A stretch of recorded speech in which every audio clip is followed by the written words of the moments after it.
Sony Vegas.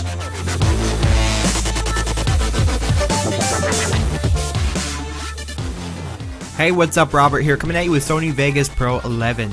And in this tutorial, we're going to be taking a look at getting started here in Vegas. So you've just installed Vegas, I'm assuming, and you opened it up, and now you want to get started on a project. Well, instead of me going through every little detail of what everything does, let's just go ahead and give you a brief layout of what you see here. This up here is a toolbar, and this is going to have all of your mostly frequently used tools. You can go ahead and edit it in the preferences to take out tools that you don't use and add tools that maybe you personally use frequently. And for most of these tools, there are shortcut keys that you can use your keyboard to access these tools, and those shortcut keys can increase your speed and workflow. So enough of the toolbar, let's go ahead and move down here. Here we have our window that contains the project media, obviously, and then Explore, which we can explore our computer and find our video that we're looking for. Transitions, here we're going to have all of the transitions, video effects, media generators, it's all pretty much common sense. So down here we have our timeline. This is where we're going to add all of our video and soundtracks and edit them. So this is going to be like the star of the show. This is where we're going to take the video, cut it up, replace clips, move them around, mash them together, and make a video. Here we have our little time display. It's going to show us where we are in the timeline. We have our track list right here. So if I added a video, we would see the video track and the audio track. For example, let me go ahead and open up a folder here with some video. I'm just going to simply click and drag these clouds into the timeline. And you can see it creates a track automatically for the video and audio. And then you have certain options for the entire track here that you can edit. We have our scrub controls down here, playback rates, play, stop buttons. If you ever used any kind of VCR, DVD player, you know what these do. It's the same here in the video editor. And then we just have our preview here, and this is what the final outcome is going to look like. And this is going to be our video monitor. So if we only want to insert a certain part of this clip, we can bring it into the video monitor, cut it out, and then drag it down into the timeline, just like that. One neat feature that you can do is if you have a lot of effects on your timeline, you can also adjust, the preview, the playback rate. Right now I have it set to best auto. If your computer is not as quick, you can set it to draft auto. Just kind of like After Effects when you're previewing video, you can set the quality to full, half, quarter, etc. And speed up those playback rates. There are various ways of importing video. You can just click and drag like I did earlier. You can click and drag to the timeline or click and drag to the project media window. You can also go to File, Import, Media, and we can import some video here. So I'm going to go ahead and select all these clips, open, and all these clips show up in my project media bin. So everything that you add to the timeline will also be added into the project media, such as pictures, video, and audio. So here we have all this video. Right now I have video of clouds that we can play back, play from start. And if you can hear the sound, it's kind of windy, so I'm going to bring that way down, the gain way down. So you can see I just clicked on the top of the audio and it says gain is 0 decibels. And I can click and drag it down to bring the volume down. Pretty easy. Now, when I edit things on this clip, it's just going to be for this particular clip.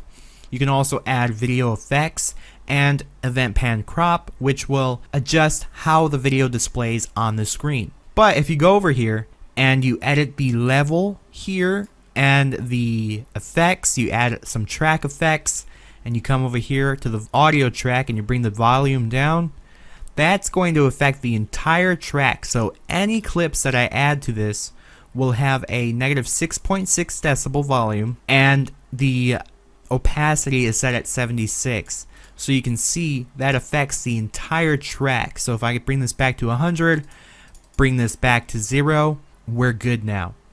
So I brought in this second clip, and if you notice, I just clicked and dragged from the project media down. It's pretty simple to do. And if you go and drag this clip over and you have the enable snapping on, it'll kind of snap to the clip. You can turn that off by hitting F8 or hitting the button up here to enable snapping, and the clip won't snap. So I like the snapping on just because it snaps to everything, but sometimes you need to get the video just in a certain area right there, so I can hit F8 and drag it right where I need it to be.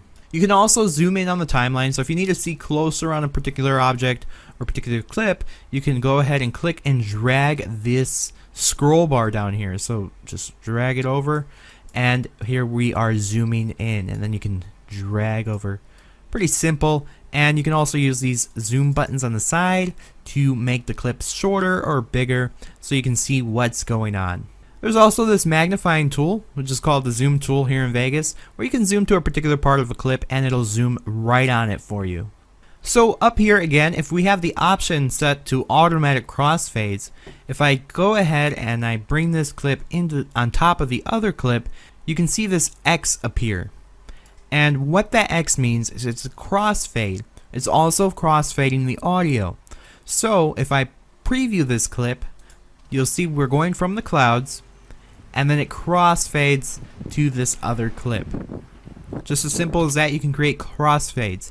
Now, what if I wanted to add a different kind of transition? Well, I can go to transitions, and then I can go to linear wipe and add a little wipe to that just by clicking and dragging it down to the transition area. So if I let go, you get this box that says linear wipe, and you can adjust the settings for that transition, and you can just close that. Now every time you drag an effect, you're going to get this box. But if you click and drag the effect and then hold down shift, let go, that box will not come up. So as you can see, if we preview this clip, we have that nice little crossfade that happens there. Let's go ahead and take a look at video effects. Here we have different effects that we can add to the clip. We can either go to video effects, click on an effect, and click and drag it to the clip, or you can click this little button here that says event effects. Once you click that, we have all of these plugins that we can choose from. These are all Sony Vegas plugins that all come with Sony Vegas, and they're pretty easy to use. They're nice to have in certain situations. So if I come down here and add a Sony color corrector, I can either double click on it and it'll add up here, or I can click on it once and hit add, click OK, and here we have the color corrector. Now I can go in here and adjust the colors to correct the clip. So if I add, let's just make it really dramatic purple, bluish, just like that. We've added that effect to this clip only. So there we have the color corrector. Now we can click on it, we can click the little checkbox to disable it temporarily, or we can just select it and come over here, remove selected plugin. You'll notice once you close that, you see this pan crop. Now if we exit out of that, you can access the pan crop by clicking the event pan crop, little crop looking icon right here. Click that, and here's our event pan crop.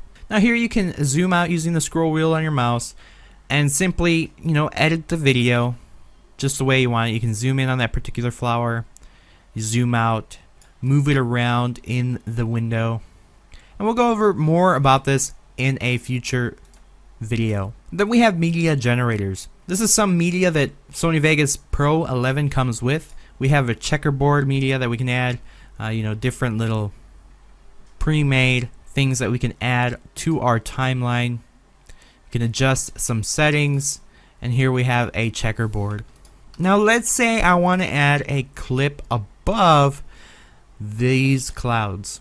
I can do so by choosing, let's go ahead and pick some text. So I'm going to go to titles and text, and Sony Vegas Pro 11 comes with a bunch more text effects that you can choose from, pre-made text. So I want this earthquake text above the clouds. I can click and drag it down, and you'll kind of see that it's going above the clip. I can drag it into this particular video track, or I can come up here and add it above the video track. And now what that does is it added a new video track right here, and now we have text overlaying these clouds. Now you notice, since this is generated media, we'll have a little generated media button here that we can click to adjust that media. So I'm going to go ahead and make this a little bit smaller, and we can just type in clouds. You can also adjust the text color and so on, but if you go ahead and preview this, we have our text clouds. Now if you notice, it's quite a dramatic entrance. It just, boom, the text is there. Well, you can zoom in here, come to the edge of the clip, and you'll see fade offset. If you click and drag to the right, you'll see that line. That line is a fade in line. So the text fades in. The same with the outro. So if we want the text to end right here, we can come over here to the end and fade this out. Now you can make this any duration you want and fade out just like that. So let's see, fades in, clouds, text, and then it fades out. Simply just like that. So we don't have such a harsh, dramatic entrance for the text. Now in some cases you might want that to happen, and that's how you can just fade in and out any clips. That'll not only work with text, but also with these flowers over here. We can also fade it in and fade it out, just like that. And in the media generators, there are various things you can choose from: prototype titler, credit rolls, different kind of colors, color gradients, etc. So let's go back to the project media, and you'll notice that we have a new media clip for our clouds and the Sony checkerboard that I added earlier, and so on. So that was a real quick basic overview of Sony Vegas Pro 11, getting started, dragging in clips, fade in clips, overlay clips, etc. We'll go ahead and take a deeper dive in the next episode of the Sony Vegas Getting Started series. If you like this video, you can always subscribe for future releases of this Sony Vegas Getting Started series. You can also follow me on Twitter and Facebook. All the links are on the screen right now. So hopefully this helped you, kind of give you a basic overview of just what you can do with Sony Vegas. And if you've already used Vegas Pro in the past, you probably already know all of these things, but it's a good way to refresh your memory, or even maybe learn some things you haven't known otherwise. Thanks for watching, and I'll see you next time. Thank you for watching. Follow @Rob's Productions on Twitter and like us on Facebook.